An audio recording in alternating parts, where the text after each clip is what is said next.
Bom dia, graça e paz novamente. Nossa, gente, bom dia, graça e paz novamente.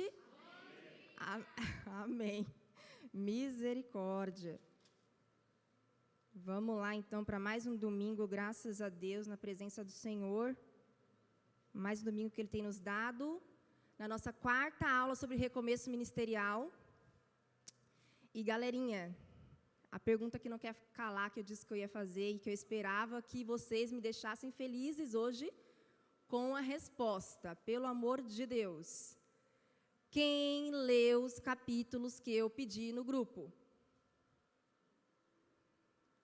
Amém. Deu uma melhorada. Mas ainda dá para melhorar mais, gente. Dá para a gente avançar isso aí e conseguir.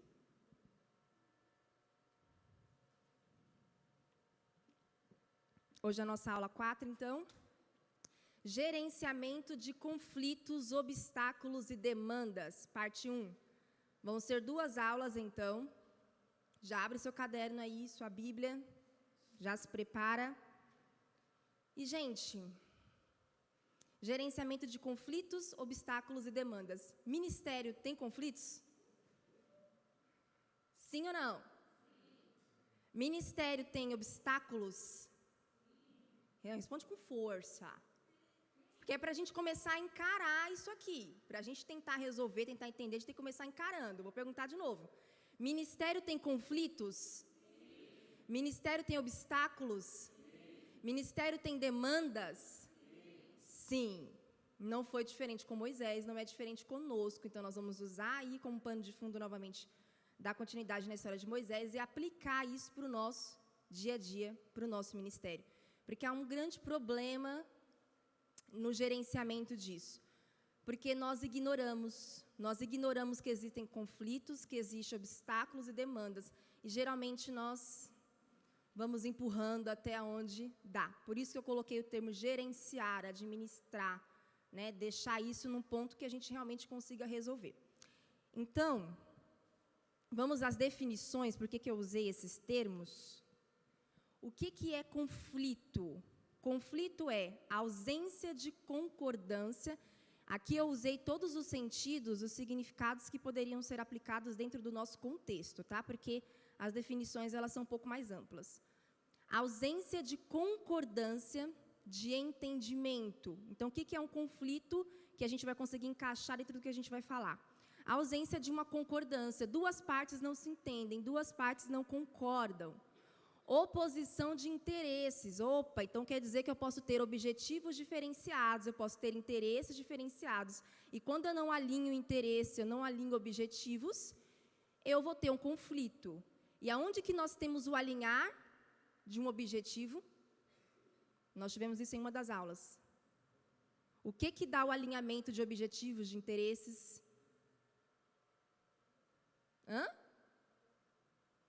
Foi tema de uma das aulas. O que alinha? Fala mais alto. Direção, direcionamento. Quando ele vem e ele é seguido, ele alinha ambas as partes, galera. Porque se o direcionamento é recebido, é entendido e ele é confirmado, geralmente ele elimina isso, tá? Geralmente. Divergência. Conflito é uma divergência. Algo não está se encaixando, está divergindo. E, muitas vezes, um conflito pode aplicar uma discussão intensa. Mas a discussão só existe porque todos os outros anteriores já estão presentes. Então, isso é conflito e é esse o conceito de conflito que nós vamos aplicar dentro da aula. Obstáculo. O que nós vamos entender como obstáculo no ministério hoje? Aquilo que pode atrapalhar a progressão de algo ou de alguém. Atrapalha o avanço, atrapalha o progresso, atrapalha o fluir. Aquilo que causa dificuldade ou impedimento.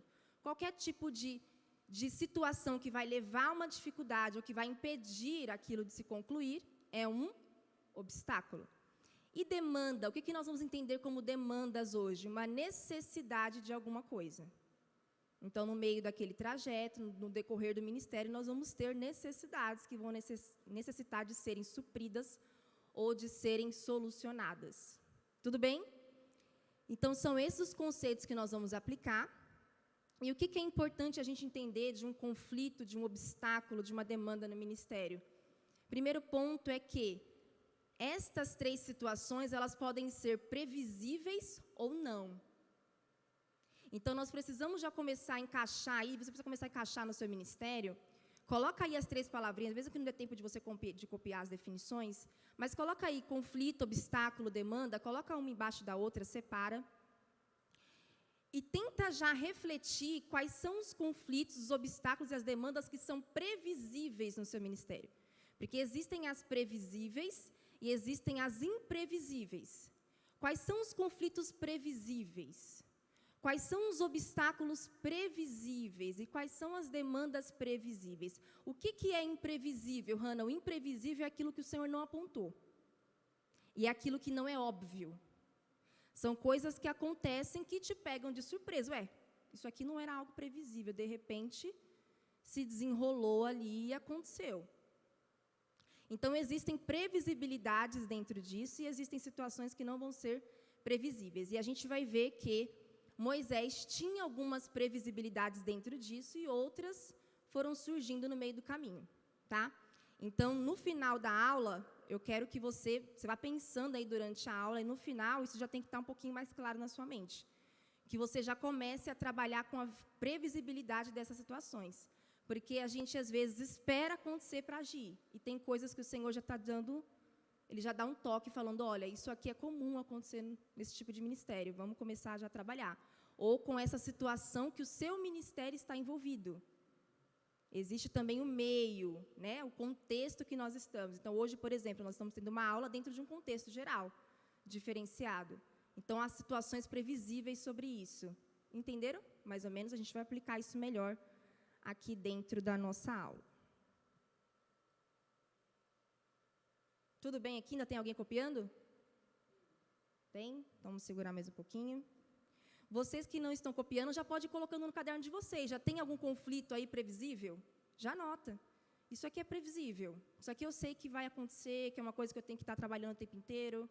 Ah, esse obstáculo é um obstáculo que eu já venho notando que ele acontece. Isso já era previsível antes de eu assumir, antes de eu começar. Essa demanda, o que está gerando uma necessidade de solução, de resolução, que é pertinente ao seu ministério. Você já pode ir encaixando enquanto o colega está terminando de copiar. Porque nós precisamos aplicar tudo isso no nosso dia a dia. Tudo bem? Gente, qual a palavra-chave? Quem participou aí do grupo vai lembrar que eu coloquei essa imagem, certo? E aí, qual será que é a palavra-chave?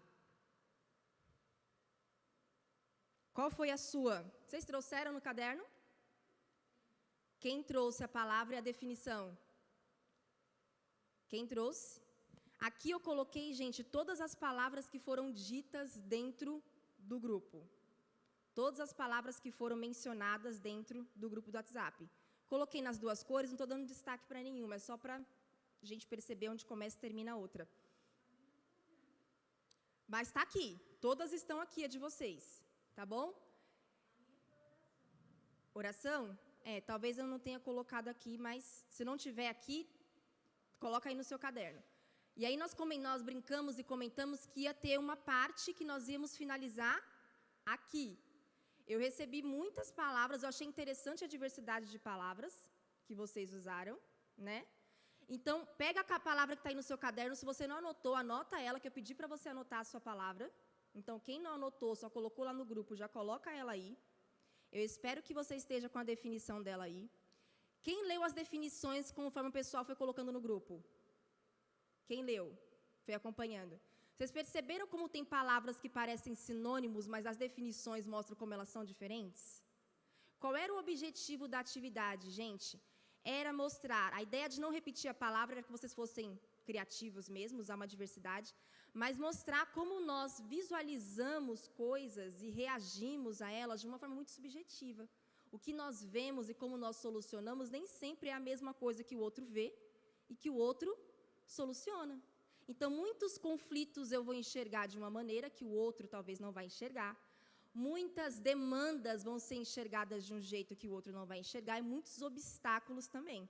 Então, eu vou ler aqui as palavras, tá? Porque eu sei que está um pouco difícil de vocês enxergarem. Olha a visão que vocês tiveram. Colaboração, unidade, não precisa copiar as palavras, tá? Empatia, engrenagem, superação, união, força, adminículo. Luciene, você pediu para eu te mencionar na aula. Adminículo, gente, é uma palavra mencionada pela nossa amiga e irmã Luciene, que trouxe essa super palavra para nós. Sustentação, apoio, equipe, amizade, ajuda, cumplicidade, família, empenho, especar, super palavra do pastor Ney, persistir, confiança, liderança, altruísmo, parceria, reciprocidade, paciência, preocupação, segurança, comunhão, cooperação, afinidade, vencer, percepção, compaixão, dificuldade. Não é muito diferente? Olha quanta coisa a gente consegue. E aí eu pedi para vocês darem a definição, e a terceira atividade a gente ia concluir aqui agora. Então, coloca a sua palavra no seu caderno, qual dessas foi a sua que você mencionou lá. Você que não participou da atividade vai usar uma palavra. Eu quero que você escolha uma palavra que está aí. Você que não participou. Não participou, depois a gente tem um grupo do Whats. Quem não tem ainda, não faz parte, quiser participar, fala comigo no final, que a gente desenvolve algumas atividades no decorrer da semana. Escolha uma palavra dessas que está aí no quadro, para você. Você que já deu a sua, continua com ela. Agora, eu quero que você responda baseado na sua palavra, na palavra que você escolheu, e na palavra que você utilizou mesmo do grupo, se foi você que escreveu, que você responda se você está agindo de acordo com essa palavra dentro do seu ministério e dentro do contexto geral da igreja do Reino de Deus. Por exemplo, a sua palavra é colaboração. Você está colaborando perfeitamente com o seu ministério, com a igreja, com o Reino de Deus? Responda no seu caderno sim ou não. Sim, eu estou agindo de acordo com essa palavra que eu enxerguei. Se a sua foi cumplicidade, estou atuando com cumplicidade no meu ministério, dentro do reino, dentro da igreja, estou doando tudo de mim, enxergando o outro de acordo com essa palavra? Responda aí se você está de acordo com a sua própria visão sobre isso, se você tem se desenvolvido desta maneira. Agora, a segunda, quero que você olhe para a televisão de novo.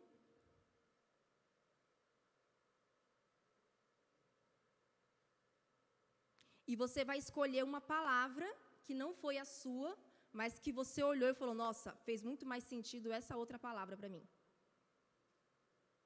E aí você coloca ela no seu caderno, que você vai escolher a visão do outro agora.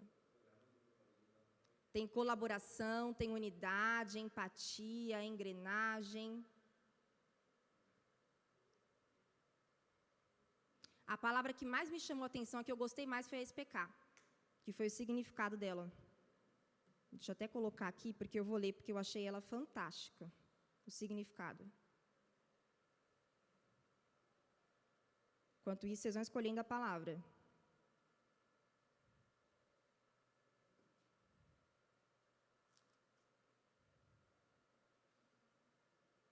Agora que você está escolhendo aí essa palavra, que você achou mais interessante, diferente da sua,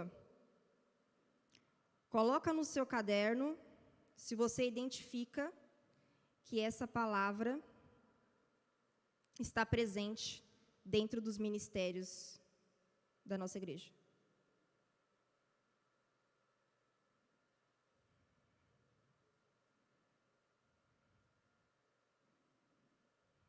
Então, não estou achando a definição do Ney. Onde ele achou.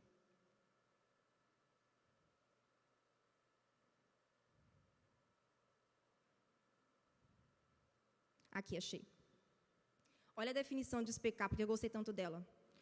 Dar ou adquirir firmeza, estabilidade, dividindo o seu peso. A dele ainda foi um pouquinho mais completa, mas eu achei interessante a questão do dividir o peso. É uma coisa exata, não é só dividir. Não é só se apoiar, estabilizar, mas dividir um peso, quer dizer, colocar pesos iguais. Ninguém fica sobrecarregado. Escolheram a palavra, responderam se você enxerga isso dentro dos ministérios de uma forma geral. Seja sincero. Escolhi persistir, a palavra do outro. Não estou enxergando que as pessoas estão persistindo nos seus ministérios. Coloca no seu caderno, não estão persistindo. Sim, estão persistindo. Será que a visão que nós temos, ela está de acordo? Esse é o objetivo da atividade. O que eu estou enxergando, eu estou agindo? Ou eu só enxergo, mas nada muda?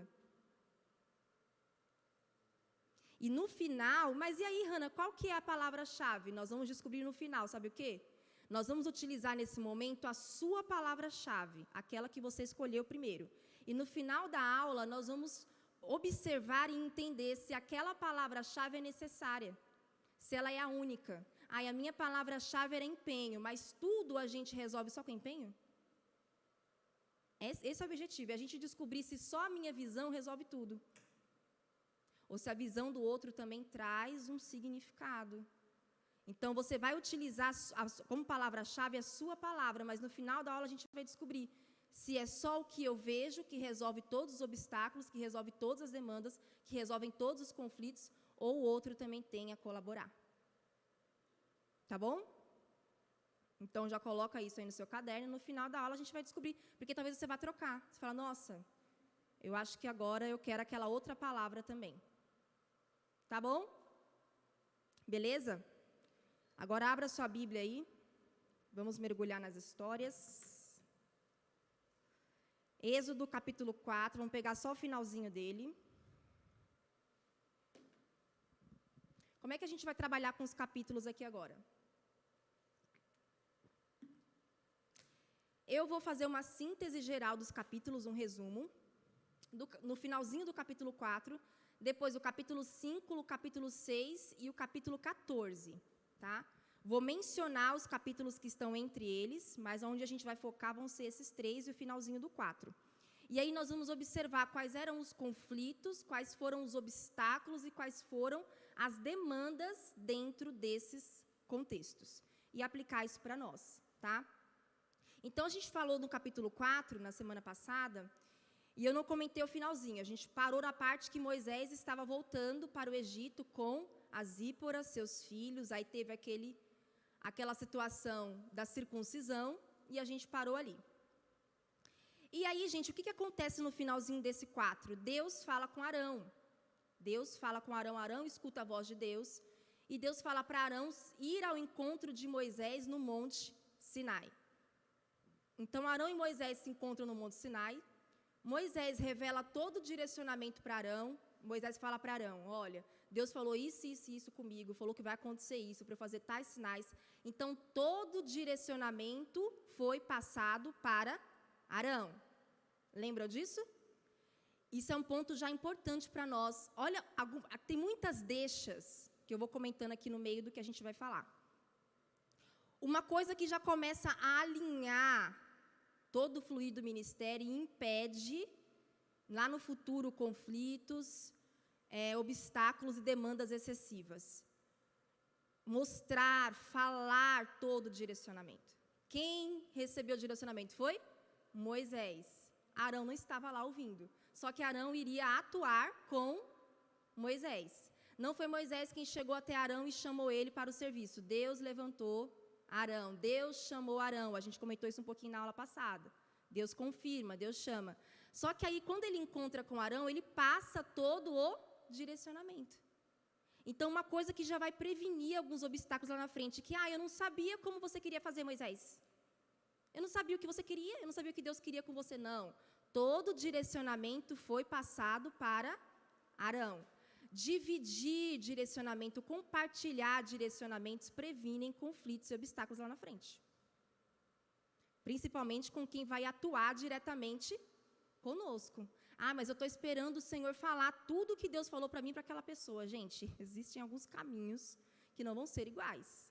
Nesse caso, Moisés não falou, Deus, agora eu vou sentar aqui no monte, daqui a pouco o Senhor fala tudo o que tem para falar para Arão. que o Senhor falou para mim. Ele compartilhou todo o direcionamento. Compartilhar direcionamentos diretamente com quem está atuando com você dentro do ministério, não é? Esse compartilhar aqui, ele é até mais profundo do que o direcionamento que a gente compartilha com liderados. Esse aqui, ele é mais tete a tete mesmo, a pessoa compartilha junto com você. Chegam ao Egito e convocam uma reunião geral. Eles chegam lá no Egito, chamam os líderes de Israel, chamam o povo e fala que Moisés começa a falar, olha, eu fui chamado por Deus, Deus me separou, começa a contar tudo. O texto, ele só diz assim, Moisés compartilhou tudo o que Deus tinha falado com ele através de Arão e manifestou sinais entre o povo. Esse tudo, gente, eu entendo que foi mencionado tudo que era necessário que o povo soubesse. Então, Arão fala, Moisés mostra os sinais e o povo acredita. E aí eu quero que você coloque esse finalzinho aí no seu caderno, que ele vai ter uma relação com a parte final da aula. O povo acreditou. O povo acreditou nos sinais, o povo acreditou no que eles estavam falando. O povo acreditou no quê, Hannah? O povo acreditou que Moisés era um libertador, que eles iam sair do Egito. Eles acreditaram nisso. Quais foram os impactos que isso trouxe? As confirmações estavam presentes, porque Moisés fez sinais e maravilhas, e o povo acreditou. A credibilidade estava presente, porque eles acreditaram em Moisés e em Arão. O direcionamento foi aceito. Como é que a gente sabe que o direcionamento foi aceito? No final do texto, olha, lê aí comigo no verso 31, do capítulo 4. O povo de Israel se convenceu ou acreditou de que o Senhor tinha enviado Moisés e Arão. Quando ouviram que o Senhor se preocupava com eles e tinha visto o seu sofrimento, prostraram-se e adoraram. Em nenhum momento do texto diz que alguém levantou a mão e falou assim, Moisés, eu tenho uma dúvida. Como é que a gente vai sair daqui? Eu não entendi muito bem. Moisés, eu não entendi muito bem quando que vai ser. O texto fala isso? Não, então a gente não pode afirmar. Mas pelo texto, nós chegamos à conclusão de que todo o direcionamento foi aceito. O povo ainda se jogou no chão, se prostrou, chorou. Aleluia, vamos embora, que não sei o quê. Parecia que estava tudo lindo e maravilhoso até então. Aí eu coloquei algumas perguntas para vocês responderem comigo de acordo com o texto, de acordo com esse final. Tem algum conflito aqui? Aparentemente. Tem conflito nessa situação? Não, não tem conflito. Terminou tudo bem. Todo mundo de comum acordo. Os obstáculos foram informados? O que vocês acham? Tinha algum obstáculo previsível aqui? Quem acha que tinha obstáculo previsível, levanta a mão. Qual era o obstáculo previsível, você que acha que tinha? Faraó. E Deus foi muito claro lá atrás, quando ele falou com Moisés. Porém, eu vou endurecer o coração de Faraó, ele não vai deixar vocês irem. Então, já havia um obstáculo previsível. Qual é o obstáculo previsível de Moisés? Faraó. E ele era um grande obstáculo, um super obstáculo. Não era um obstáculo pequeno. Toda vez que o Senhor, dentro do direcionamento, Ele nos dá o obstáculo, primeiro ponto que nós temos que saber, não ignore o obstáculo. Deus deixou muito claro que Moisés ia ser um obstáculo. E durante os nossos direcionamentos, o Senhor nos mostra o principal obstáculo que a gente vai ter no ministério. Hannah sempre fala, gente, é que às vezes a gente passa e a gente ignora. O Senhor aponta um obstáculo. Outros vão surgindo no meio do caminho, mas o Senhor dá um direcionamento daquele obstáculo, para a gente começar a trabalhar com ele. E Deus falou para Moisés sobre isso, e o texto diz que tudo foi passado para o povo. Então, isso nos leva a crer que Moisés não ia omitir esse obstáculo. Entendeu? Que ele não ia omitir que, olha, gente, porém, vai ter um trabalhar aí com o Faraó. Porque senão o povo vai falar, vamos agora, o que nos impede? Pega as coisas, vamos embora. Não. Então, o texto nos leva a crer, pelo fato de que no 29, no 30, Arão lhes comunicou tudo o que o Senhor tinha dito a Moisés. Eu estou seguindo o texto. Eu não posso conjecturar além do texto. Arão comunicou tudo o que Deus disse para Moisés. Então, o obstáculo foi mencionado, segundo o texto. Se o obstáculo foi mencionado, o obstáculo deveria ter sido valorizado, guardado. A gente vai chegar nisso mais para frente. Mas até então, era para esse obstáculo já ter, né? A demanda foi prevista? Se não foi, deveria ter sido. Tinha alguma demanda prevista aqui? Previsível? Alguém consegue me dizer uma?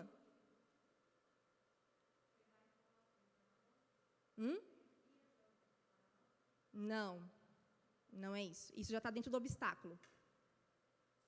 Demanda é necessidade, esforço.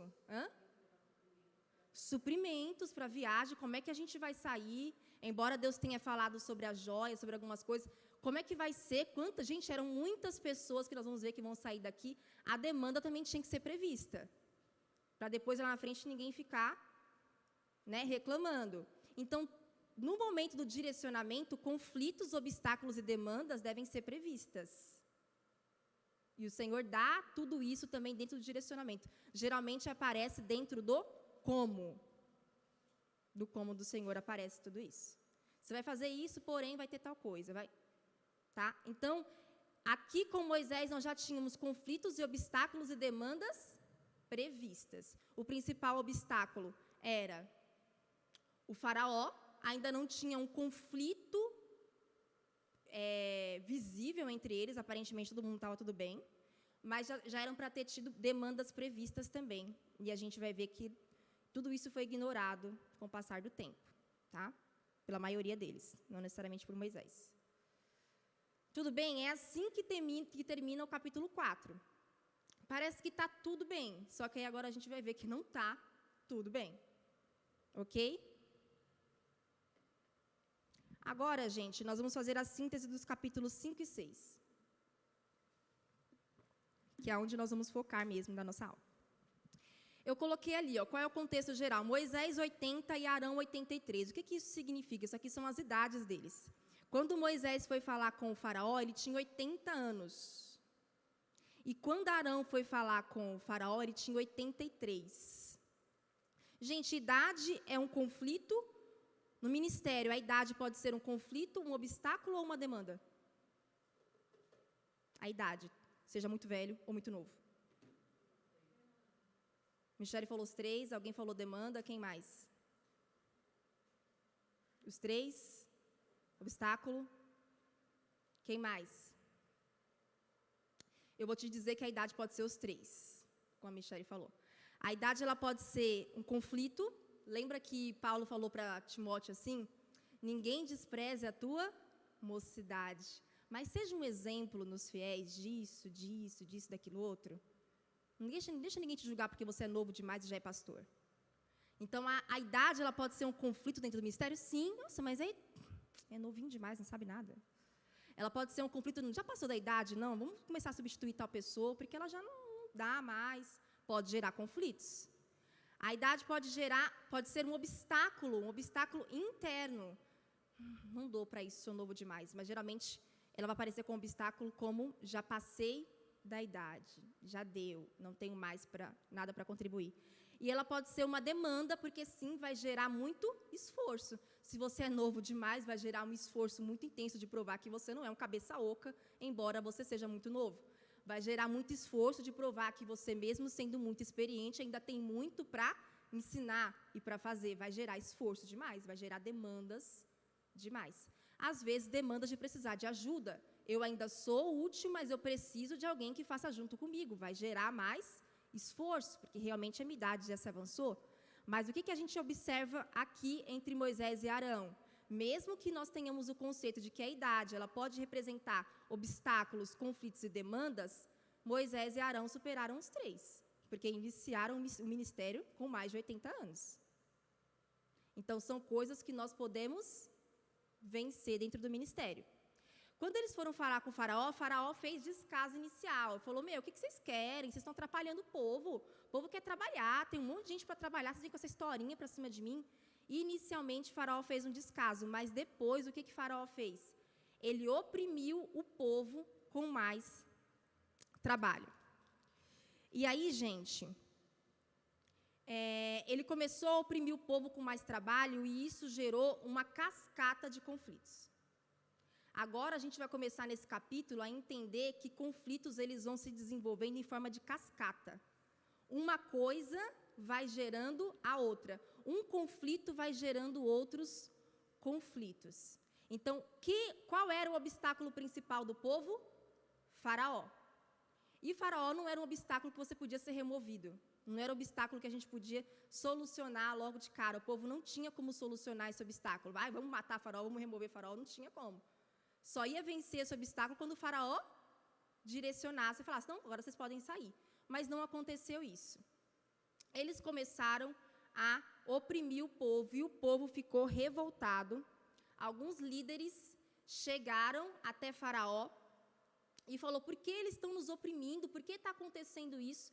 E Faraó fala, porque vocês são um bando de preguiçosos, vocês querem ir para outro lugar, adorar esse tal de Deus aí, e querem deixar o trabalho de vocês, pois agora, além de fabricar tijolos, vocês vão ter que caçar palha. Porque quem dava palha eram os capatazes. Pensa que difícil você ficar o tempo inteiro caçando palha para depois fabricar o tijolo e fazer na mesma quantidade sobre chicotadas. Então, o Faraó duplicou o peso daquele trabalho. O povo ficou revoltado quando ouviu isso, saiu do palácio, deu de cara com Moisés e Arão e causou um desequilíbrio emocional em Moisés, porque eles chegam para Moisés e falam assim, o que você veio fazer aqui? Você veio aqui trazer ira para Faraó? Você veio aqui dizer que vai libertar a gente, quando na verdade você veio trazer mais problema. Opa! Acorda você comigo que está já querendo dormir. No capítulo anterior, o que aconteceu com o povo? Quando Moisés falou, ai, glória a Deus, se jogou no chão. Agora que eles estão com um novo obstáculo, e eu quero que você coloque isso no seu caderno. Obstáculos não resolvidos. Obstáculos não resolvidos geram novos obstáculos. Obstáculos não resolvidos geram novos obstáculos. Qual era o obstáculo que não dava para ser resolvido aqui logo de cara? O Faraó. E aí o Faraó gerou um novo obstáculo, que era o quê? Opressão. Porque eu já era escravo, só que agora eu estou trabalhando numa carga maior. Embora essa situação aqui ela só seria solucionada mesmo por Deus, mas a gente tem que pegar alguns ganchos para nós, porque existem obstáculos que são solucionáveis. Se nós não solucionarmos os obstáculos dentro do ministério, ele vai gerar novos obstáculos. Esses obstáculos, por sua vez, vão gerar conflitos. Coloca aí.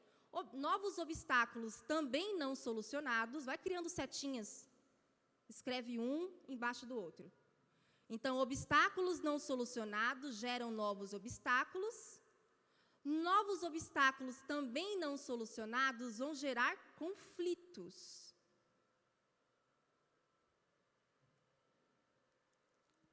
E conflitos não solucionados geram desconfiança e desunião. Novos obstáculos não solucionados geram conflitos. Conflitos não solucionados geram desconfiança e desunião. Porque olha como eles tinham terminado no capítulo 4. Ai, beleza, glória a Deus, vamos embora. Como é que eles estão agora no capítulo 5? O que você veio fazer aqui, meu? Só veio piorar a nossa vida. Olha como já mudou o cenário. Olha como eles já não acreditam mais em Moisés. Não é mais o... Por que o conflito não foi assim, ó? Pô, Moisés, o que está acontecendo? Dá a solução. A gente não ia embora. Agora o cara está oprimindo a gente. Gente, cada vez que esses conflitos não são solucionados, eles vão gerando mais desconfiança, mais desunião. E essa cascata de conflito, ela parece que não tem fim. Porque aí, depois que eles falam tudo isso para Moisés, falam um monte para Moisés, Moisés se volta para quem agora? Para Deus. Moisés chega para Deus e fala, caramba, o Senhor mandou eu vir aqui para ouvir tudo isso. Eu não ia libertar esse povo, agora o Faraó está oprimindo mais ele, está dando tudo errado, eu não quero mais fazer isso, eu não quero mais falar com o Faraó. Pronto. Causou um desequilíbrio emocional em Moisés.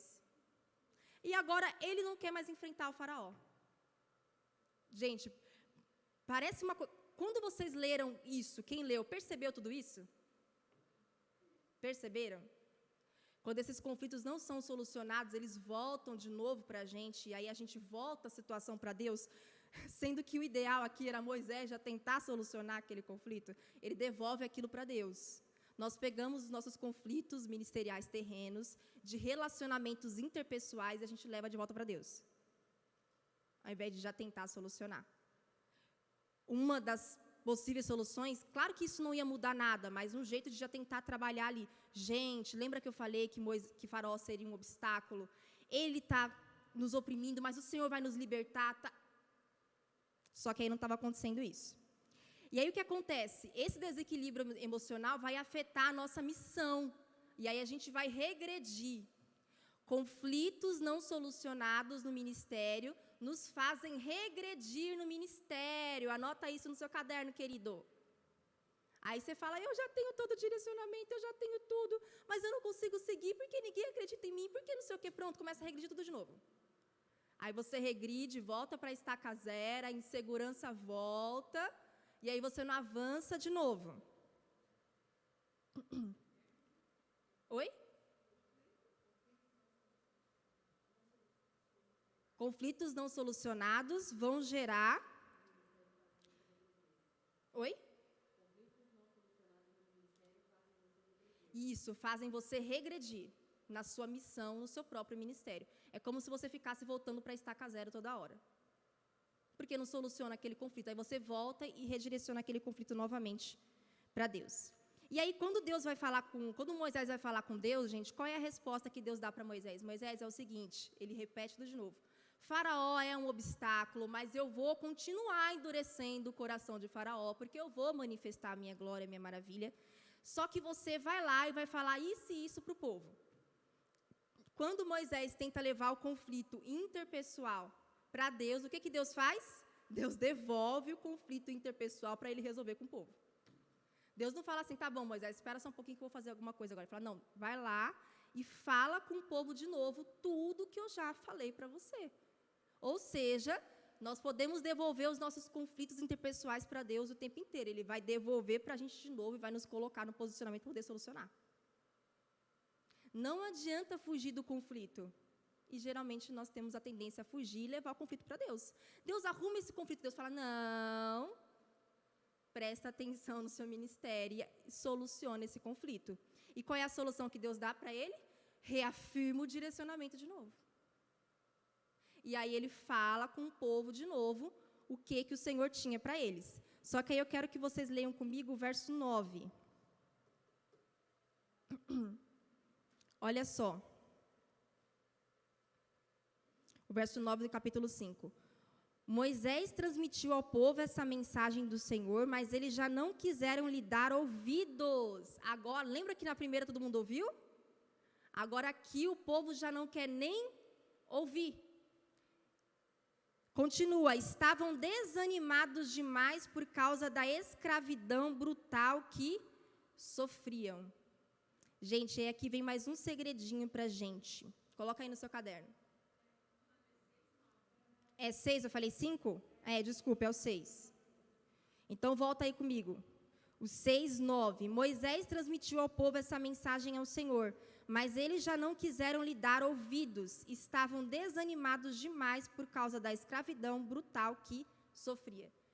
Estavam tão desanimados que agora eles não davam mais ouvidos a Moisés. Por que isso acontece? Isso acontece também nos nossos conflitos ministeriais.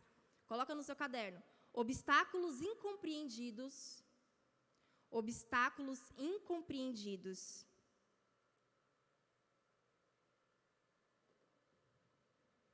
E sem prazo de solução.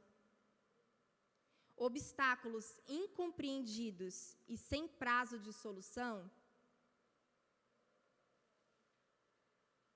gera desânimo.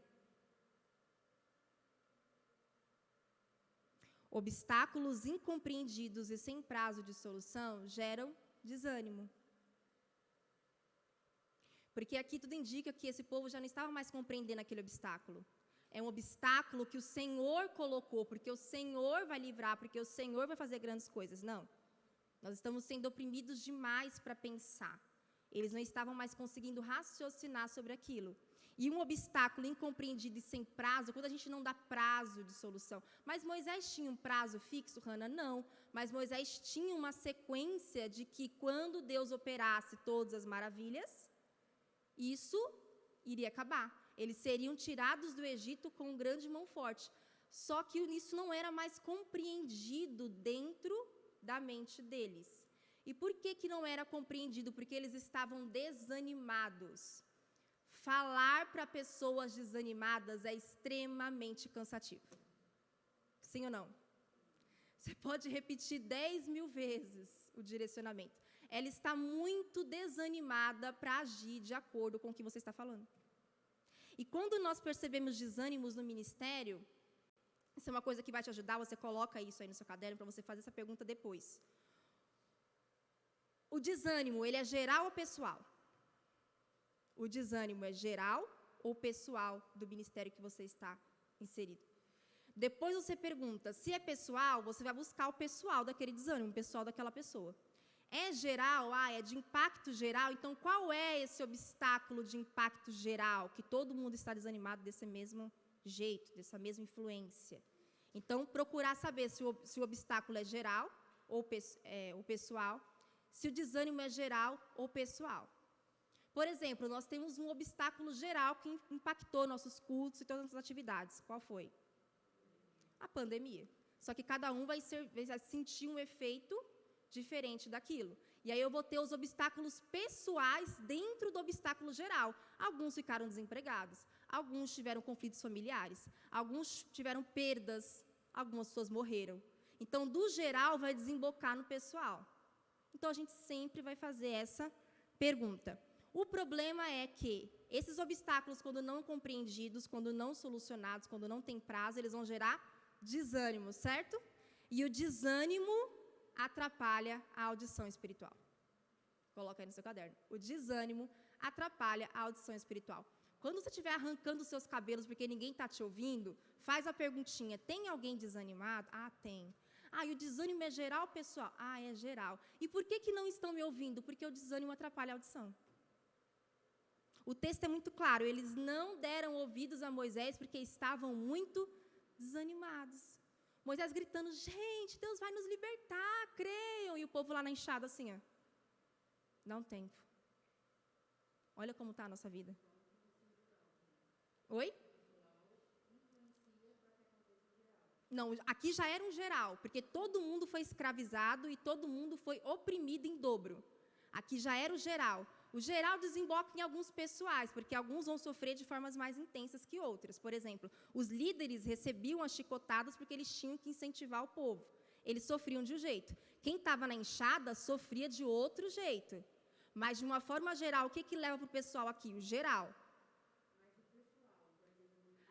Sim, pode. A gente vai chegar nesse. Era o meu próximo agora. O inverso também acontece. O geral desembocou no pessoal. Aqui eles têm um geralzão, um problema total. Mas o desânimo atrapalha a audição. Então, pare de arrancar seus cabelos. Ninguém quer me ouvir, estou tentando fazer, ninguém quer fazer junto. Não quer fazer junto porque, eu identifiquei um desânimo. Ok, esse desânimo é pessoal, é de um só, de alguns específicos, ou é geral? E aí vem a segunda questão, que foi o que a Michelle comentou aqui agora. Desânimo é algo muito perigoso, porque, coloca aí, o desânimo é muito perigoso, porque ele causa duas coisas. Primeiro, que ele causa surdez espiritual, você pode falar, ninguém quer ouvir. Ele causa surdez espiritual. E segundo, ele é altamente contagioso, é igual a Covid.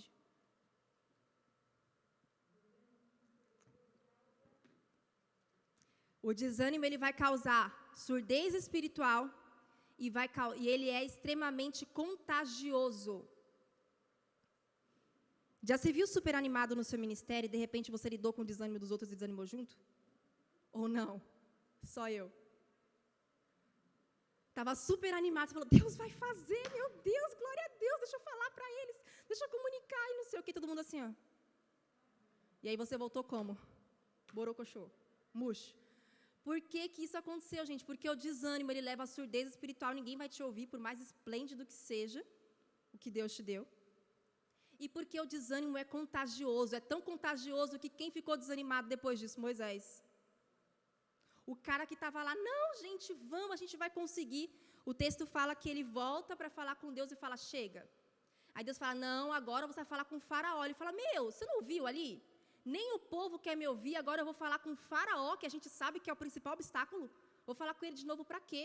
Aí sabe o que ele repete para Deus? Ele fala assim, esqueceu que eu não sei falar? Aí vem mais uma deixa para a gente. Por que que esse desânimo é tão perigoso? O desânimo é perigoso porque ele causa surdez espiritual, ele é altamente contagioso e ele resgata as nossas inseguranças. Você acha que já tinha vencido, aí você volta para Deus e fala, sabe por que isso aconteceu? Adivinha, porque eu não sei falar. Sabe por que isso aconteceu? Adivinha, porque eu não sei pregar, mas o Senhor quer que eu pregue, né? É porque eu não sei fazer tal coisa, mas o Senhor quer que eu faça, né? É por isso que eles não me escutam, né? Gente, o desânimo é uma desgraça que a gente tem que eliminar do nosso meio. É muito difícil. E aí vai todo mundo se arrastando, todo mundo capengando, ninguém mais quer fazer. É um empurra. É isso que o desânimo causa. E o desânimo, ele pode ser tanto um conflito, ele começa com um conflito, né? Mas ele acaba, se ele não for solucionado, ele se transforma num obstáculo. Era um conflito interpessoal, agora virou um obstáculo, e ele vai desencadear uma demanda, porque agora vai ter que fazer mais força para seguir em frente. Porque já é difícil tirar do Egito, não é difícil? Imagina tirar do Egito o povo desanimado. Vai, Beltrano, pega essa mala, vamos embora. Ai, saco. Vai ter que andar quanto? Aplica isso para o nosso ministério. Bora, canta, galera. Deus vai fazer na sua vida, filho. Vem para a célula, jovem, vai ser muito legal. Ai, que hora que vai acabar? Gente, o desânimo é muito contagioso e faz com que quem está na frente daquilo olhar e falar, nossa, tem razão, né? E aí o desânimo, então, é um conflito, um obstáculo e uma demanda, porque vai exigir muito esforço, e quanto mais você tem que carregar, quanto mais você tem que fazer, menos você quer. Anima o teu coração. Restaure em mim a alegria da tua salvação. Quantos processos de restauração desse desânimo a gente precisa?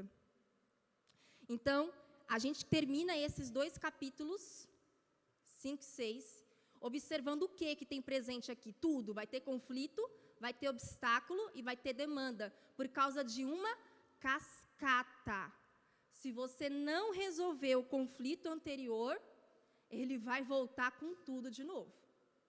Então, conflitos geram... O que a gente entende dessa síntese, gente? No nosso ministério. Conflitos geram novos conflitos, obstáculos geram novos obstáculos, demandas geram novas demandas. Se eu não solucionar, o negócio vai crescendo numa cascata intensa. Então, nós precisamos fazer perguntas constantes sobre aquilo e não deixar que essa cascata desemboque aonde? No desânimo. Quando chega no desânimo, o negócio pega para resolver. Ok? Porque a gente tem que voltar tudo e... Embora aqui, novamente, fosse um obstáculo, o obstáculo principal era Faraó, era só Deus quem tinha como remover esse obstáculo no tempo dele, mas a gente consegue, com essa lição, aplicar para nós. Que não dá para ficar empurrando alguns obstáculos, você vai ter que juntar forças e cansa demais. Agora, podemos avançar? As maravilhas de Deus, pronto, agora Deus vai começar a se manifestar. Vai endurecendo cada vez mais o coração de Moisés e vão vir as pragas, que na verdade, gente, as pragas são maravilhas de Deus, tá? A gente tem a conotação de usar o termo praga, porque algumas traduções trazem como pragas, mas elas foram pragas para os egípcios, para o povo de Israel, não. Eles não foram afetados por essas pragas. Então, na verdade, o que elas são? Elas são maravilhas de Deus, porque elas mostram o grande poder de Deus que nunca tinha sido visto. Vamos testar a memória de vocês? Vamos começar a falar aí quais eram as 10 pragas? Quem lembra? Você que escuta a historinha desde o infantil. Não precisa me dar na ordem, pode ser fora de ordem, mas eu quero que vocês comecem a falar. Quais eram as pragas? Um de cada vez, vamos lá. Hã? Gafanhotos, gafanhotos. Qual mais? A escuridão, que mais? Feridas na pele. As rãs. Água em sangue, foram 5, tem mais 5. Morte do primogênito. Mais 4.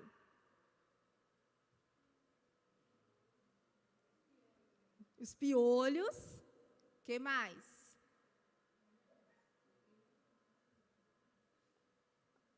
Tá vendo como dá um branco? Tá vendo? Ah, você não mandou a gente ler. Eu deixei só 3 capítulos que eu sei como é, mas eu falei, vamos ver se alguém vai se interessar. Ah, as pragas, deixa eu ler de novo. E aí? Quando você for contar para os seus filhos a historinha, se não tiver com o livrinho colorido dele, não pode olhar na Bíblia. Não, é memória, não quero que vocês leiam, é memória. Se for contar essa história, memória. Seu filho já deve saber de cor, você esqueceu. Vamos ver, galera. Toda a água em sangue, aqui está na sequência. Toda a água em sangue, rãs no rio Nilo, piolho, moscas, morte dos animais, feridas, tanto nos animais quanto nos homens, granizo, choveu granizo, mas não era o granizo que a gente tem hoje não, tá, gente? Umas pedras, se caísse na cabeça, matava. Era um negócio louco. Gafanhotos, que destruíram toda a devastação gigante. Escuridão, ficou em trevas. E morte dos primogênitos. Gente, o que as maravilhas de Deus, quais são as razões dos impactos? Talvez se você não tenha decorado, não tem problema. Eu quero que você entenda o porquê. O que ela significa? Para os egípcios, as maravilhas, elas vão representar pragas, que na verdade eles vão testemunhar e admitir a soberania de Deus. Deus mandou, qual foi o propósito de Deus endurecer o coração de Faraó? Porque Deus queria mostrar a sua grandeza, Deus queria humilhar os egípcios, humilhar os deuses egípcios. Por quê? Inclusive a relação das pragas escolhidas. Eles adoravam o Deus das rãs, Deus vai lá e mandou um monte de rã. Eles adoravam os deuses do sol, Deus mandou a escuridão, falando, olha quem manda no dia e na noite. Eles adoravam deuses relacionados ao rio Nilo, então muitas coisas, muitas pragas foram direcionadas ao rio Nilo. Então, as pragas para os egípcios serviram para que eles admitissem a grandeza de Deus. Agora, qual é o impacto, a razão em Israel? Perpetuar os efeitos por gerações, perpetuar quem é Deus, né, os feitos de Deus por gerações. Cada vez que um israelita ele ia contar a história para o filho, ele falava, não, a gente não saiu assim simples, não. Deus foi lá e tornou a água em sangue, e mandou rãs e não sei o quê. Era para que a história fosse perpetuada e que Deus fosse visto como grande entre os filhos, para que eles não esquecessem da história do Deus grandioso que atuou entre eles. Essas eram as razões do Senhor ter manifestado as maravilhas. Tá bom? Então, aí vocês tenham como marca isso em vocês. A importância, por que tinha isso. E aí, no meio de toda essa instrução, nós vamos ter a Páscoa. Eu vou fazer um breve comentário para a gente relembrar um pouquinho sobre a Páscoa, mas vocês já tiveram aula sobre Páscoa aqui, e para a gente adentrar profundamente nela, é necessário uma aula só para isso, tá? Mas eu vou mencionar aqui um pouquinho, porque eu quero trazer uma aplicação pessoal para o nosso ministério sobre isso. Quando que a Páscoa foi instituída, então? Na noite em que o anjo da morte passou. Na noite em que o anjo da morte passou, eles teriam que celebrar essa Páscoa, tá? E os primogênitos que morreram foram só dos egípcios. Inclusive, os animais primogênitos também morreram, tá? Foi preservado só o do povo de Israel. O que era? O memorial da libertação da escravidão do Egito. Então, eles nunca mais iriam esquecer, iriam comemorar todos os anos, uma vez por ano, em forma de memorial de que Deus os tirou com mão forte do Egito, que eles foram libertos da escravidão. Como? Tinha que ser um cordeiro ou um cabrito assado, com pães asmos e ervas amargas. Então, não podia ser cozido, não podia quebrar os ossos, tinha que ser assado. tinha que ser cordeiro ou cabrito, porque tinha que ser um animal novo, sem mancha, sem defeito. Cordeiro vai ser o filhotinho da ovelha, né? E o cabrito da cabra com bode.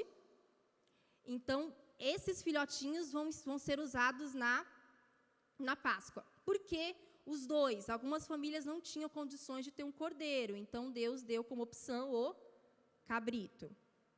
E aí, gente, a duração, geralmente não, a ordem era que fosse feita no 14º dia do primeiro mês do ano judaico. O ano deles é diferente do nosso, começa no mês que eles chamam de Abib, geralmente é entre março e abril, é diferente do nosso calendário. Nesse 14º dia, ao entardecer, o judeu usa 6 horas como marca de um dia para o outro. Então, ao entardecer, eles sacrificaram a oferta, assaram e fizeram a refeição. E a partir desse dia, eles tinham que se abster do fermento. A partir do 15º dia, eles iam contando essa semana inteira, utilizando pães sem fermento, que aí é a famosa festa dos pães asmos, ou dos pães ázimos. Então, com o passar do tempo, o judeu juntou as duas festas, tá? A festa de Páscoa e a festa dos pães sem fermentos, eles juntaram numa coisa só. Então, era uma festa que durava uma semana inteira, mas que com algumas modificações depois, só foi necessário celebrar o primeiro e o último dia. Beleza? Então, se você guardar esse resuminho na sua cabeça, você nunca mais se perde. São coisas básicas para a gente relembrar. E por que, Hannah, que você fez menção disso? Antes de eu falar a aplicação, tem gente copiando ainda? Tá bom. Por que eu trouxe isso para vocês, esse resuminho básico, não quis passar batido pela Páscoa, embora eu não me adentrei nela? Porque lembra que eu falei sobre o direcionamento lá atrás? E aí eu quero que vocês entendam uma coisa, gente. Direcionamento ministerial não acontece uma única vez na sua vida. O direcionamento ministerial não acontece uma única vez. Ai, Deus já me deu o que, eu como, quando. Tá, tudo bem, agora eu vou seguir em frente.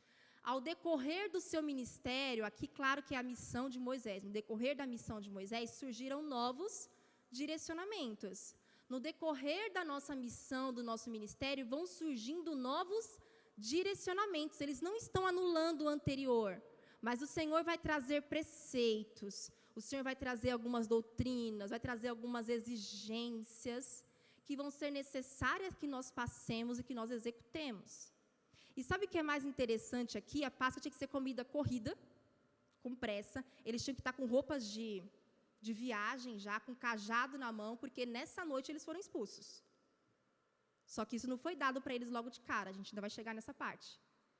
Mesmo prestes a sair, mesmo tendo que ir embora, mesmo sob pressão, mesmo sobre circunstâncias negativas, os novos direcionamentos, que nesse caso, o novo direcionamento era um preceito, era uma lei, o judeu tinha que fazer isso sempre. E ele não podia ignorar isso daqui. Se ele ignorasse, se ele não passasse o hisopo lá nos umbrais das portas com sangue, o anjo da morte ia pegar o filho. Era um preceito importante a ser guardado. E o que nós tomamos como aplicação ministerial? Mesmo em meio às turbulências que o nosso ministério possa experimentar, os novos direcionamentos não podem ser ignorados. E tem que ser feito passo a passo. Vou repetir, mesmo em meio às turbulências do nosso ministério, os novos direcionamentos não podem ser ignorados e devem ser seguidos passo a passo. Porque se eles não fizessem passo a passo, estariam em desobediência ao Senhor. E desobediência traz consequências. Desobediências no seu ministério traz consequências para você e para os seus liderados ou para os envolvidos no seu ministério. E não tem como a gente usar como desculpa para Deus assim, mas olha a pressão. Você pode usar o obstáculo da pandemia como pressão. Eu já preguei isso aqui. Você vai ser cobrado lá no fim do mesmo jeito. Se quiser continuar usando, continua. A escolha é tua. Tô no meio de uma pandemia e a Hannah quer falar de recomeço ministerial. Tudo bem, porque seu ministério vai ser cobrado com ou sem pandemia. Fica aí. Estão entendendo? O povo ia falar, o povo podia chegar para Moisés e falar, dá licença, eu vou ter que matar um cabrito agora. Pô, tá arrumando as coisas, a gente tem que correr, tem que parar, fazer uma celebração, ainda tem todo um ritual, não pode quebrar o osso, tem que molar, tem que pegar o sangue, tem que aspergir as portas. Parece uma coisa muito linda quando a gente lê, gente, mas pega isso na prática. Você, no meio da pandemia, tem que colocar máscara, tem que passar álcool em gel, tem que não sei o quê, e ainda você tem que vir para a igreja, tem que aprender, tem que guardar seu ministério, tem. Você entendeu?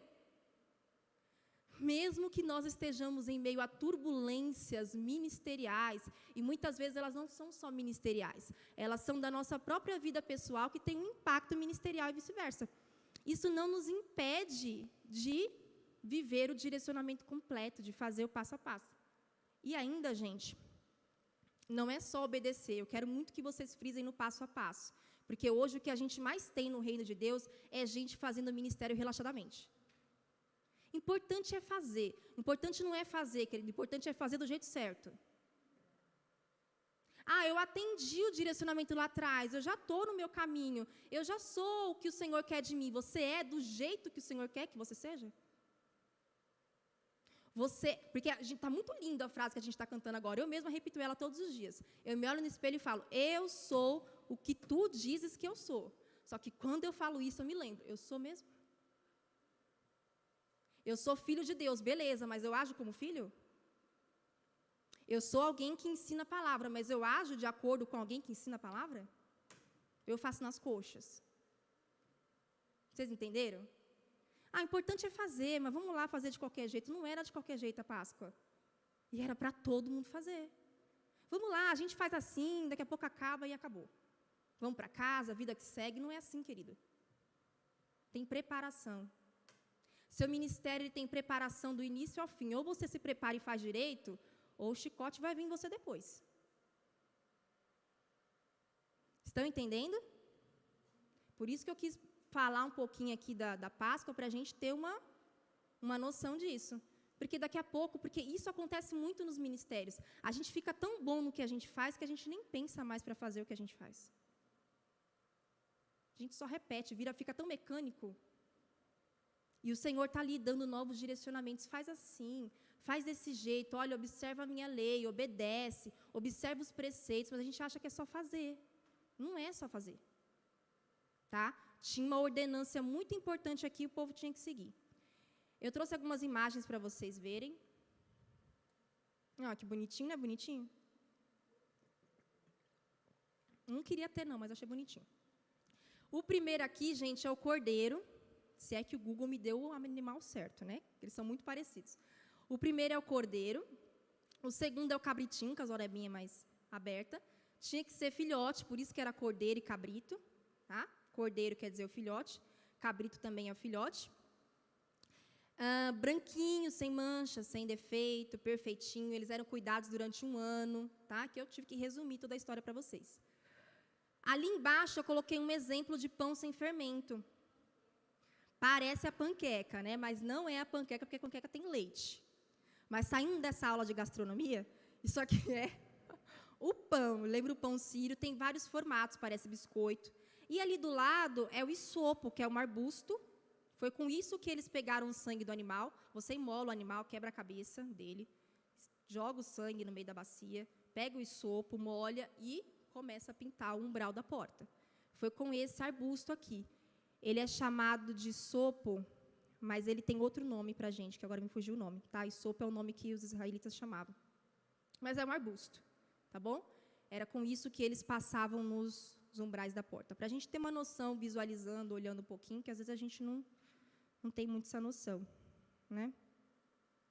Tudo bem? Agora aqui, vou passar para vocês um mapa. Vocês estão conseguindo ver razoavelmente bem aí? Esse aqui, gente, é um mapa do Egito, né, da saída do Egito.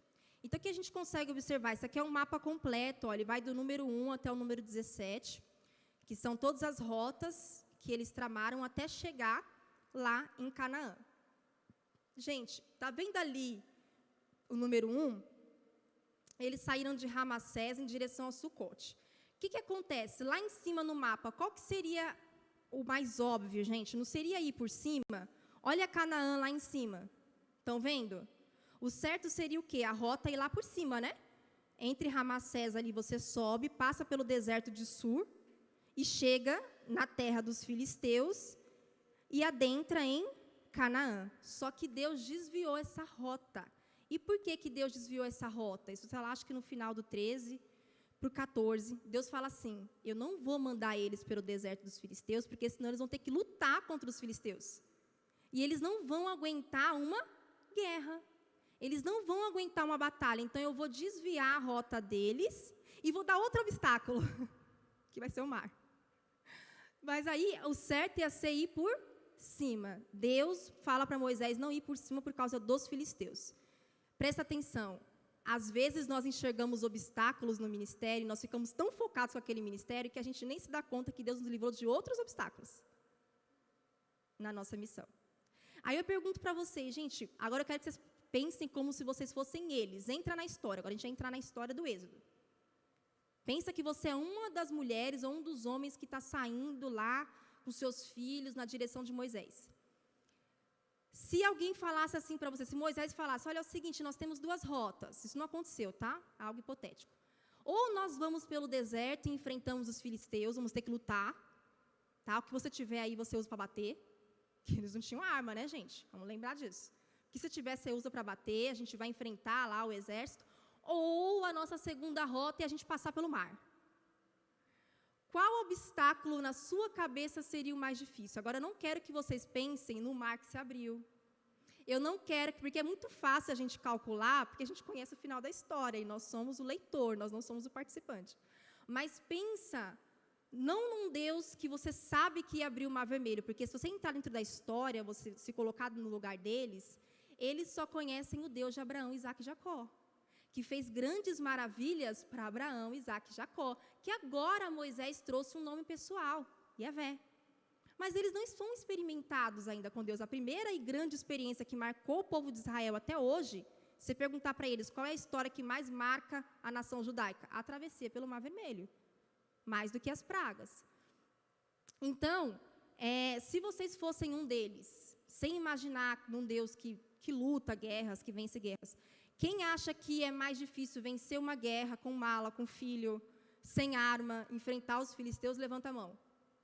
Sem pensar num Deus que Qual obstáculo é mais difícil? Eu quero que vocês pensem agora qual seria o obstáculo mais difícil na sua cabeça. Passar pelos filisteus, enfrentar uma guerra, sem estar preparado para uma guerra, ou atravessar um mar sem saber o que vai acontecer com esse mar. Vou atravessar como? Ninguém sabia como ia atravessar. O primeiro, quem acha que é enfrentar a guerra, levanta a mão, que é o obstáculo mais difícil. Sejam sinceros, quero que vocês entrem na história.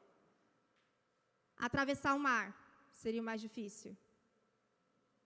Ok.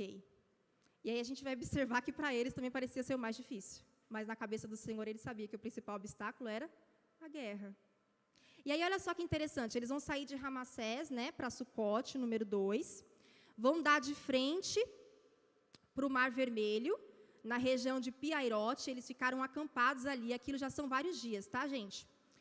Seguindo toda a seta, tá vendo que lá no meio tem um círculo, uma volta que faz assim?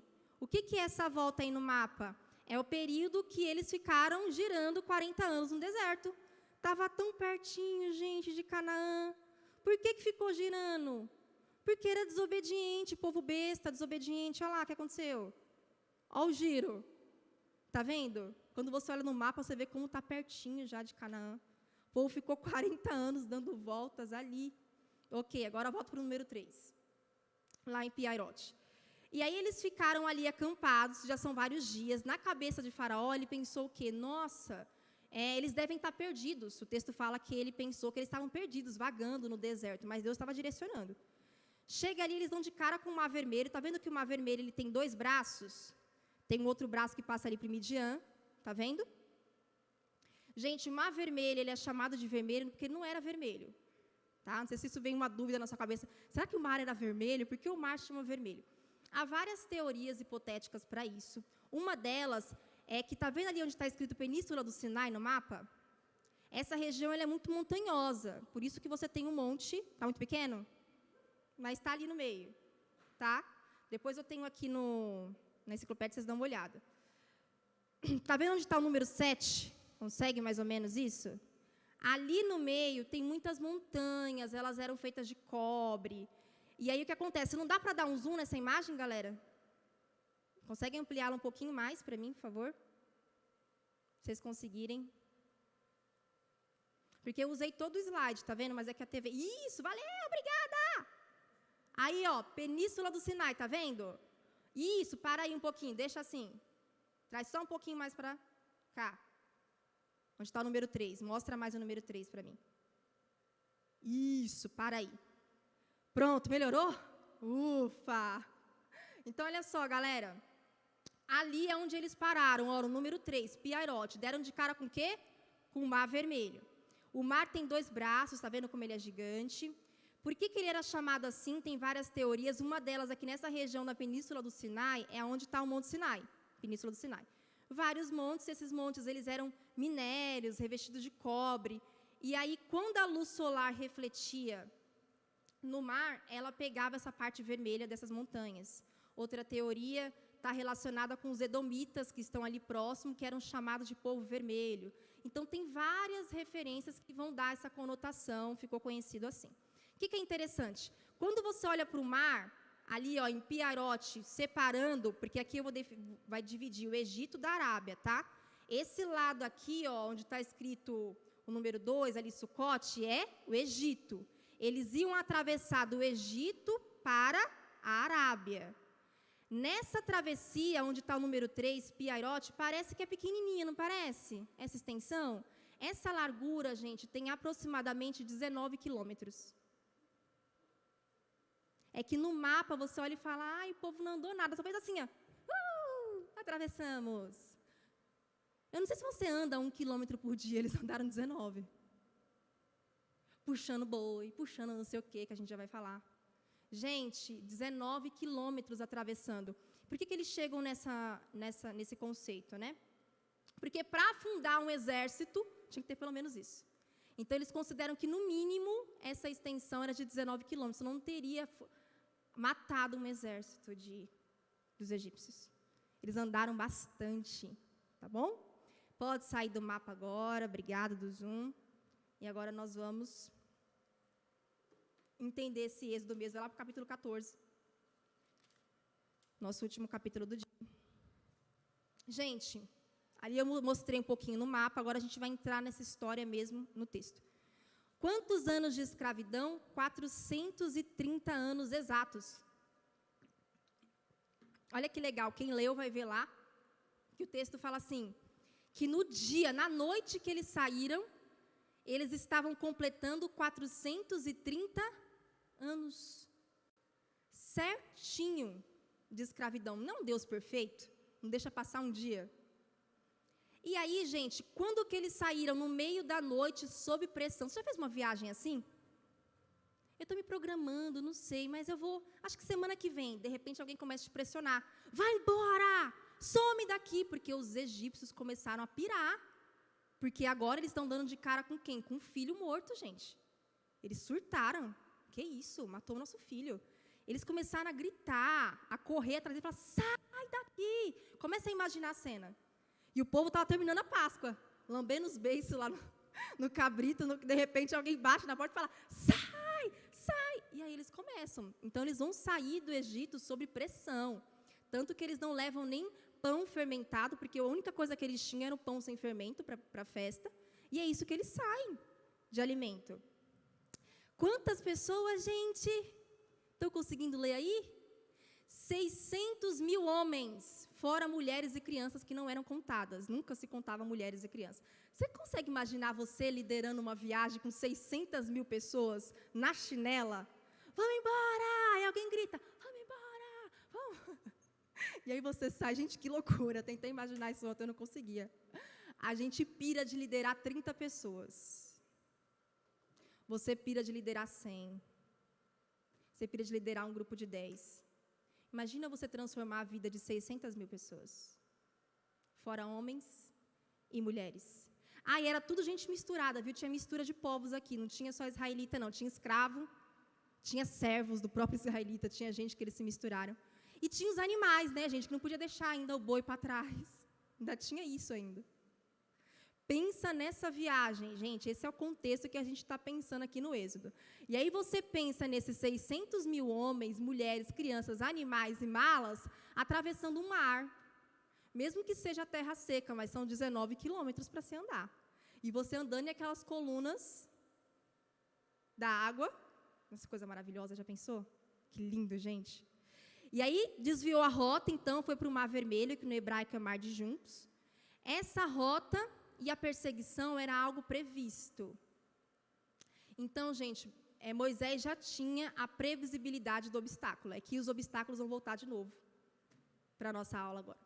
Obstáculos, conflitos e a rota vai voltar. Eu só quero passar antes da gente entrar na aplicação, eu quero só mostrar para vocês aqui. Lê comigo ali, ó, no capítulo 14. Olha que interessante. Por que, gente, toda a resposta está no texto. Como é que o povo, os egípcios não alcançavam se eles saíram com mais de 600 cavalarias especiais? O que anda mais rápido, um cavalo ou uma pessoa? Puxando uma criança e um animal. Como é que eles não conseguiram alcançar? O texto te responde. Olha o verso 19 do capítulo 14. Então o anjo de Deus que ia diante do acampamento de Israel se posicionou atrás do povo.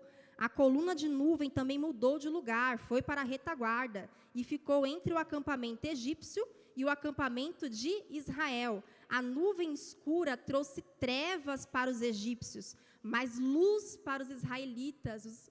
Os egípcios não enxergavam nada. Olha que coisa fantástica. Escuridão. Agora o povo estava iluminado. Com isso, os dois grupos não se aproximaram durante toda a noite. E, gente, como é que foi? Que Deus lá mandou Moisés parar de reclamar, pegar a vara, tocar no mar. Na hora que ele tocou no mar, o mar fez assim, ó. Não. Olha só que interessante, porque as coisas do Senhor não são mágicas. Mas elas acontecem no tempo exato para você nunca mais esquecer um milagre. Olha que legal. As coisas que o Senhor faz no nosso ministério, através de nós, em nós, elas duram tempo suficiente para você visualizar, para os outros visualizarem, para você nunca mais tirar da memória aquilo que o Senhor fez. Não foi assim, ó. Imagina a criança que foi arrumar a sandalinha dela, olhou e fez... O que aconteceu? Não foi assim. Aí a gente lê, só que a gente não lê a Bíblia, né? Olha lá o 21. O vento soprou a noite toda. Não, vou começar pelo 21 para você me achar aí. Ó. Então Moisés estendeu a mão sobre o mar e com um vento forte leste, o Senhor abriu o caminho no meio das águas. O vento soprou a noite toda, transformando o fundo do mar em terra seca. Aquele vento foi soprando a noite inteira. Conforme eles foram andando, aquilo vai abrindo. Pensa você olhar aquilo e aquele vento soprando a noite toda. E eles andaram a noite toda. São 19 quilômetros. Então, a noite toda, o Senhor não permitiu que o acampamento egípcio se encontrasse com o acampamento de Israel. Olha o 27, como é que termina.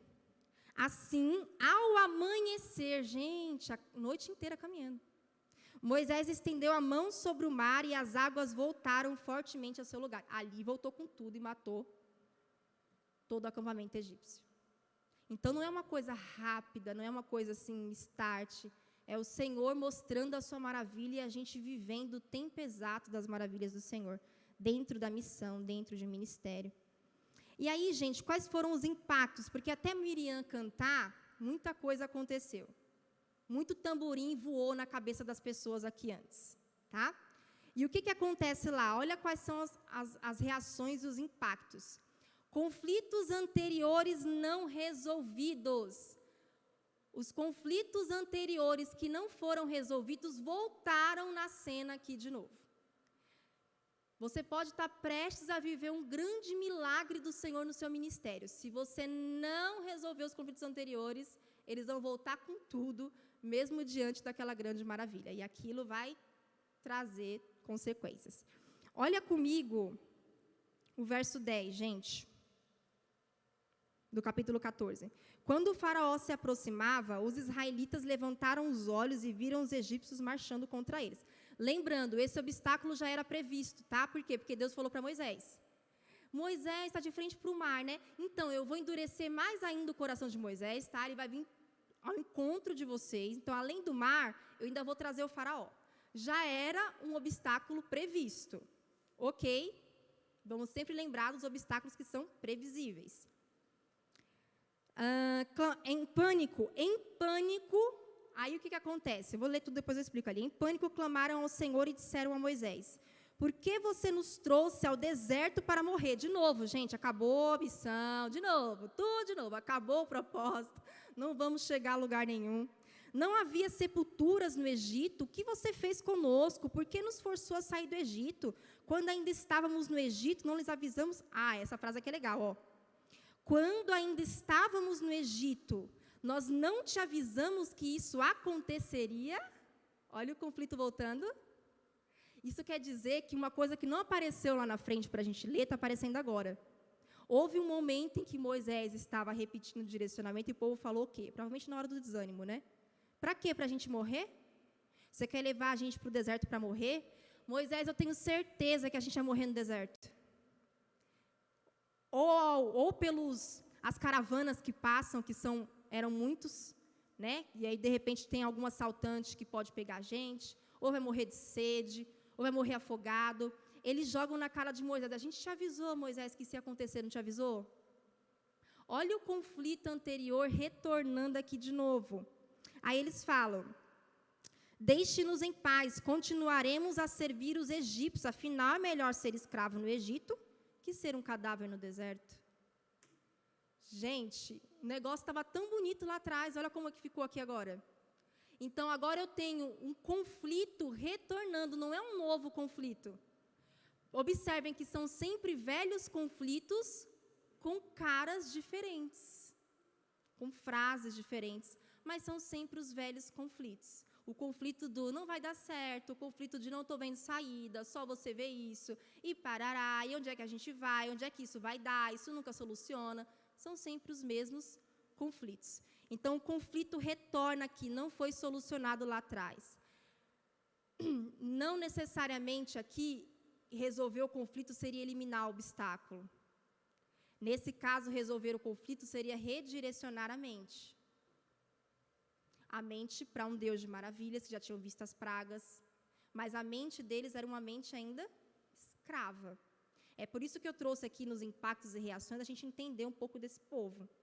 Então, conflitos anteriores não resolvidos, somados com o quê, gente? Sentimentos aflorados. Esse povo já saiu de lá sob pressão, uma correria, andando, desviou a rota, todo mundo percebeu que tinha uma rota que foi desviada, foi mencionada. Agora eles olham para trás e vem Faraó chegando. Olha para frente e tem o mar. Os sentimentos deles são aflorados. E eles querem colocar isso para fora. Somado com cansaço físico e mental. Porque eles já estão caminhando ali um bom tempo. E agora chegaram de frente para o mar. Aquela caminhada não termina, não sabe o que vai acontecer. A mente vai cansando. O obstáculo gerou um novo sentimento neles. Conforme os obstáculos vão surgindo, eles vão gerando novos sentimentos nas pessoas. Eu tive um sentimento anterior de desânimo, agora é um sentimento de pânico, terror. E aí o conflito é novamente retomado, como se discutir e solucionasse alguma coisa. Mas a gente sempre retoma conflitos e as discussões são sempre retomadas. Só que aí vem um segredinho, que é um posicionamento de Moisés. Olha que interessante que antes de Moisés falar com Deus, ele já tem um novo posicionamento e ele fala diferente com o povo. No verso 13, olha comigo.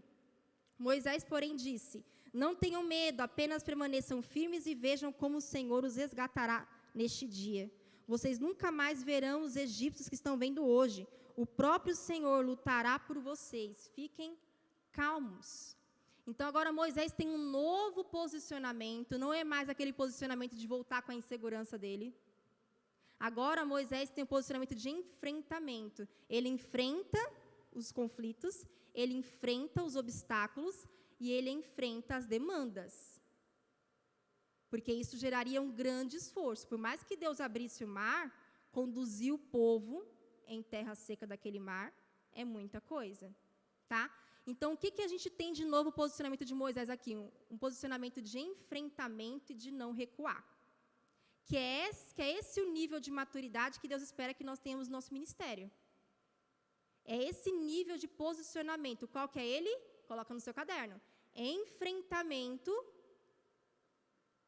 e não recuar. Que, infelizmente, às vezes é o que nós menos temos.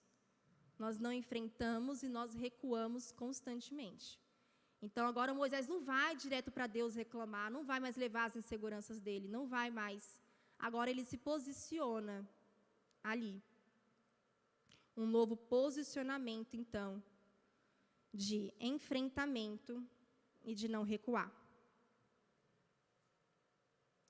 E aí, gente, olha como é que vai terminar esse capítulo. Olha comigo o verso 31.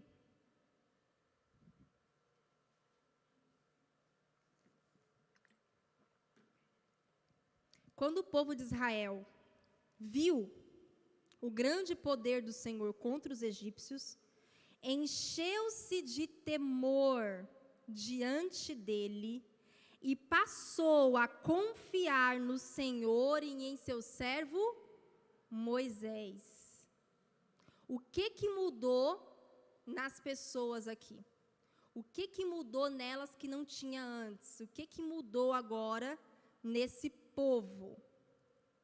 Eles foram cheios de temor e agora eles passaram a confiar em Deus e em Moisés. Isso quer dizer, gente, que todo esse período, esse povo ainda não confiava. Ele só acreditava. Quando eu estava terminando isso aqui, eu lembrei da ministração que eu levei para vocês no acampamento, nosso último acampamento. Quem lembra? Eu falei, mano, eu não acredito, se encaixou, fez uma relação. Eu ministrei para vocês sobre Abraão e o tema era, acredito, por isso confio. Quem lembra? Acredito, por isso confio. Gente, acreditar não é a mesma coisa que confiar. Acreditar em Deus não é a mesma coisa que confiar em Deus. Acreditar no seu ministério não é a mesma coisa que confiar no seu ministério. E as pessoas acreditarem em você e você acreditar nas pessoas, ou você acreditar no ministério delas, ou elas acreditarem no seu ministério, não é a mesma coisa que você confiar no ministério delas e você confiar no seu ministério. Nós precisamos evoluir do estágio de credibilidade apenas para o estágio de confiança. Ou eu confio no ministério do meu próximo, ou eu confio no meu ministério, ou as coisas não vão mudar. E aí você vai fazer 300 cursos de ministério e vai ser a mesma pessoa. Agora eu estou no 10º curso ministerial, sei lá o quê, agora eu vou. Não vai. Porque tem um segredinho aqui. Que a gente precisa avançar do estágio de credibilidade apenas para o estágio de confiança. Eles acreditavam em Moisés, mas não confiavam. Porque cada vez que tinha um novo obstáculo, os conflitos voltavam, a situação voltava, a demanda voltava. E nós precisamos ser sinceros conosco, com nós mesmos, conosco não existe. Nós precisamos exercer a sinceridade nesse quesito ministerial, gente. Nós precisamos avançar desse estágio de credibilidade. Como é que eu sei, Hannah, que eu só acredito, mas não confio? Vou dar um exemplo, tá? Vou usar o nome, não tem Joana na igreja, beleza. Eu acredito que a Joana tem um potencial. Eu acredito na Joana pregando. Acho que Deus consegue usá-la, eu acredito nela. Quando a Joana começa a pregar, aquilo que a Joana falou, não confio, não faz muito sentido. Não, mas a Joana vai vencer. Não, eu acredito que a Joana pode ser usada por Deus, mas eu não confio que ela realmente vai levar o ministério até o fim. Vocês perceberam?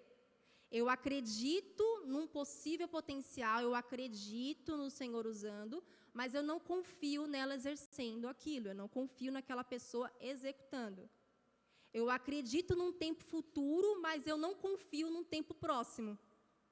Ela nunca está pronta, ele nunca está pronto. Entendeu? Eu acredito que pode ser usado, mas não confio na integridade, que é muito mais pesado. Eu acredito em potenciais, eu acredito em habilidades, mas eu não confio na essência. Eu não confio que vai até o fim e vai ter resultado.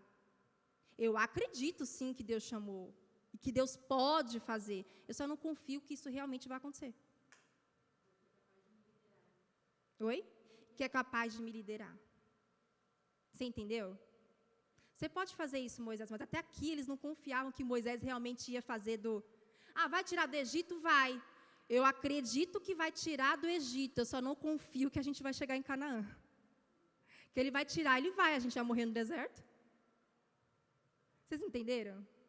E nós precisamos avançar desse estágio, de apenas credibilidade para confiança. Porque aqui, gente, se é para a gente encaixar em níveis ministeriais, em qual Moisés se encaixaria? Liderança, ele é um líder. O líder é aquele que influencia. Ele é visionário, ele leva as pessoas aonde elas não conseguem chegar sozinhas. Essa era a missão dele, conduzir, influenciar, levar. Eles acreditavam que Moisés era capaz de conduzir, só não confiavam que Moisés seria capaz de realmente finalizar. E nós não confiamos, muitas vezes, nem no nosso ministério, nem no ministério do outro.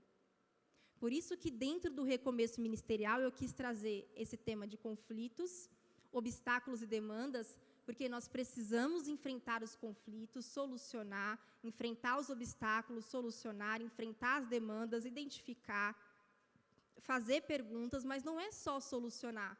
No fim das contas, eu preciso avançar do estágio de credibilidade apenas para o estágio de confiança. Esse povo não confiava nem em Deus. Vocês entendem? Muitas vezes, não sempre, mas boa parte da nossa ausência de confiança no outro está baseado na nossa ausência de confiança em Deus. Só que ninguém quer admitir. Imagina, não tem problema com Deus. Tem problema com a Joana. Confio nela nem fazendo nada na casa do Senhor. Mas em Deus eu confio. Não faz muito sentido dizer que confio em Deus, mas não confio naquele que o Senhor levantou para te conduzir a algum lugar. Vocês estão me entendendo? Ou a gente avança isso, gente, ou a gente vai terminar esse tema de recomeço ministerial e pouca coisa vai mudar. Porque não é... Eu estou trabalhando uma visão subjetiva, mas não é só sobre mim, é sobre o outro também. Os nossos ministérios estão interligados. Ok? Alguma dúvida sobre isso? Vocês estão muito quietinhos depois que a gente voltou. Não fiquem com vergonha da câmera. Não ficou com dúvida sobre a Páscoa, sobre a passagem pelo Mar Vermelho? Não? Na próxima aula, a gente vai falar mais sobre as demandas. É a segunda parte disso. Nós vamos falar sobre a parte do deserto mesmo. E uma parte muito interessante que é sobre nós dividirmos fardos dentro do ministério. Não adianta você querer tomar tudo para si, quando esse tudo não foi todo para você. Vai pesar. A gente tem que aprender a dividir, tá bom? Então, na próxima aula, nós vamos falar sobre isso. Vamos nos colocar de pé e descobrir qual é a palavra, nosso grito de guerra de hoje? Qual será que é? Quem já desconfia?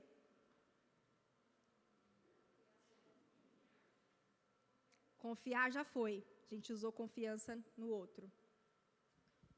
Baseado em conflitos, obstáculos e demandas.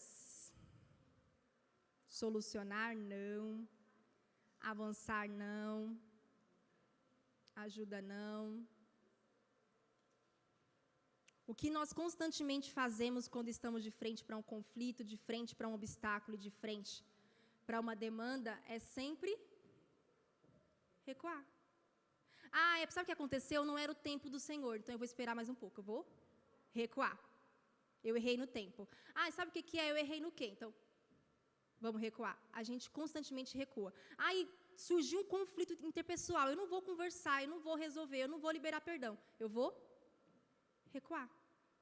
E o tempo inteiro o Senhor estava trabalhando com o povo justamente no quê, gente?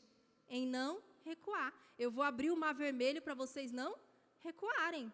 Eu vou desviar vocês dos filisteus para vocês não recuarem. Eu vou endurecer o coração do faraó, mas depois vou fazer uma grande maravilha para vocês não recuarem. Quando ele perseguir vocês de novo.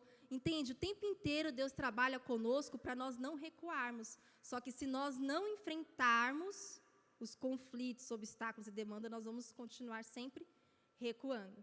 Então, você enfrenta por um período, mas recua depois. E aí é aquela famosa frase, né? Dá um passo para frente e 2 para trás. Gente, essa frase maldita do mundo não tem que estar entre nós. Você elimina isso. Elimina. Elimina isso da vida do outro. Para de falar isso dele e elimina isso de você. Então, a nossa frase de hoje é: não recuarei. E você vai levantar e vai gritar, vai falar com força. Tá? Então, anota no seu caderno. Esqueci de falar, se você quiser anotar, você coloca: não recuarei. Mas eu quero que você se posicione mesmo hoje no Senhor, declarando: não recuarei. Porque é isso que nós vamos declarar e nos posicionar. Amém? Então, vocês já estão ensaiados, já sabem como é que funciona. No 3, para você. No 2, para os seus irmãos. No 3, para os céus e o inferno. Amém? Vamos lá, então? Estão fortes? Preparados? 1, 2, 3. Não recuarei. 1, 2, 3. Não recuarei. 1, 2, 3. Não recuarei. Aleluia! Dá um brado aí. Nós não vamos recuar, no nome de Jesus. Nós vamos avançar nos nossos ministérios, aí vai avançar. Eu creio nisso, espero que o Senhor desperte os que dormem, em nome de Jesus, né? Senhor, nós te agradecemos por esta manhã, nós te agradecemos por esse dia, por tudo que o Senhor tem nos ensinado, o Senhor tem falado conosco, tem nos ajudado, tem nos levantado. Que o Senhor possa continuar, Pai, nos dando direcionamento, que possamos entender hoje que o Senhor estabeleceu em nós a necessidade de não recuarmos. Não adianta estar diante dos conflitos, dos obstáculos, das demandas e não enfrentarmos. Pai, em nome de Jesus, existem obstáculos que é só o Senhor quem vai remover. Mas ainda assim, o Senhor espera de nós um posicionamento de alguém que não recua, porque confia. Então, nós pedimos ao Senhor para que o Senhor venha sobre nós, nos fortalecendo, nos dando força, nos posicionando para que o nosso ministério seja do jeito que o Senhor planejou. Que o Senhor nos levante no nome de Jesus e que a partir de hoje nós possamos nunca mais recuar diante daquilo que o Senhor tem para as nossas vidas. Em nome de Jesus, amém. Amém. Vejo você semana que vem.